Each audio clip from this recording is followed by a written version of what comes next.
आत्मा हम सभी सत्सेवक भाई बहनों पे इसी प्रकार से अपनी प्यार भरी दृष्टि, अपना आशीर्वाद बनाए रखें।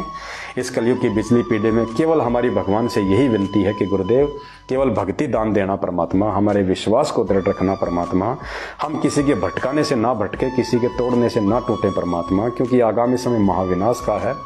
लोग हमें विचलित करने का प्रयास करेंगे, प्राकृतिक परिस्थितियां हमारे को भक्ति मार्ग से डगमग करने का प्रयास करेंगी।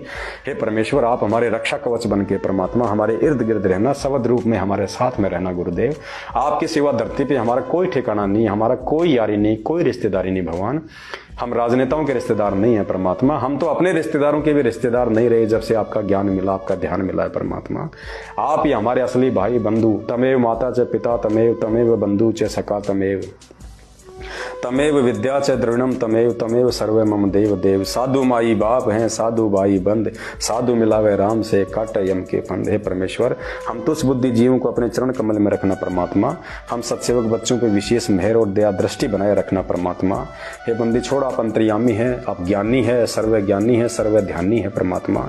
आपसे कुछ भी छुपा नहीं हुआ है परमेश्वर, हमारे मन में उठने वाली सोच को भी आप पहले ही जान लेते हैं परमेश्वर। हम सत्सेवक भाई बहन आपके ज्ञान आधार से, आपके आशीर्वाद से हमें जो भाव, जो श्रद्धा, जो भक्ति, जो दृढ़ता, जो विश्वास उत्पन्न हुआ है, उस आधार से परमात्मा आप देख सकते हैं हमारे अंतर्मन की भावनाओं को परमात्मा, हमारी सोच को कि हम आपके प्रति कितने समर्पित हैं परमेश्वर। आपके अलावा हमारे शरीर का रोम रोम परमात्मा, हमारे शरीर का रोम रोम परमेश्वर आपका ऋणी है परमेश्वर। हमारे परमेश्वर, हम लाख जन्मों में भी किसी और के प्रति आसक्त नहीं हो सकते परमात्मा, हम किसी और देवी देवता, किसी जगत वाले राजनेता, किसी के प्रति आसक्त नहीं हो सकते परमेश्वर।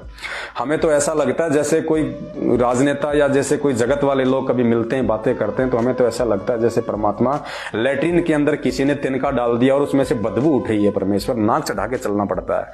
हमारी ये सोच हो चुकी है परमेश्वर, आपके ज्ञान आधार से, साध संगतियों से जुड़ के, आपको भोग लगा लगा के परमेश्वर, आपकी सबद शक्ति युक्त जो भोग प्रसाद जो हम ग्रहण करते हैं परमात्मा, हमारे इतने पाप कट रहे हैं परमेश्वर, हमारी आत्मा इतनी निर्मल हो चुकी है, हमारा हृदय, हमारे विचार इतने शुद्ध हो चुके हैं परमात्मा। आपके सिवा हमें दुनिया में अब कोई चीज में शुद्धता नजर ही नहीं आती है परमेश्वर। आपकी महिमा के अतिरिक्त हमें किसी के विषय में बात करना ही अच्छा नहीं लगता परमात्मा। बस अपने सत्सेवक बच्चों पे इसी प्रकार की मेहर बनाए रखना गुरुदेव भगवान। आप हे बंदी छोड़, हे महाज्ञानी, हे सर्वज्ञानी, हे विधाता, हे जगत के तारणहार, हे पालनहार, हे परमेश्वर, चरणों में रखना परमेश्वर। मालिक, मौत आए तो आपके चरणों में आए परमात्मा, मौत आवे तो आपके चरणों में आवे परमात्मा।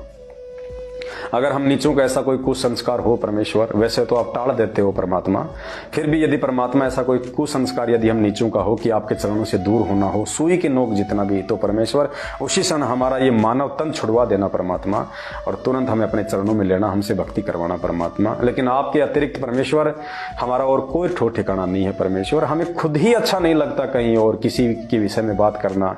कहते हैं कथा करो करतार की, सुनो कथा करतार, आन कथा सुनिए नहीं कहें कबीर विचार। हे परमेश्वर, हमें आप ही प्रिय हो, आप ही अच्छे लगते हो, आप ही के शब्द, आप ही की वाणियां, आप ही की महिमा, आप ही की चर्चा, आप ही को भोग लगाना, आप ही के विषय में बात करना, आप ही की शरण में रहना।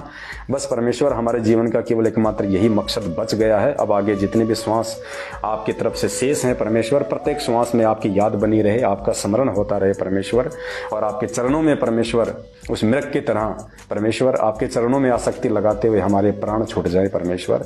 और हमें तो इतनी खुशी है कि परमात्मा कब वो महाविनाश का समय आएगा, कब वो जो है महामारियों का वो दुर्दांत समय आएगा परमेश्वर, जिसके बाद आप बाहर आने वाले हो, हमें साक्षात अपने शारीरिक रूप में आप जी जो है दर्शन देने वाले हो। हम तो परमेश्वर उस विनाशकारी समय का इंतजार कर रहे हैं परमेश्वर, क्योंकि उस विनाशकारी समय के आए पहले आप नहीं आने वाले। तो परमेश्वर चाहे कल ही वो विनाशकारी समय आ जाए।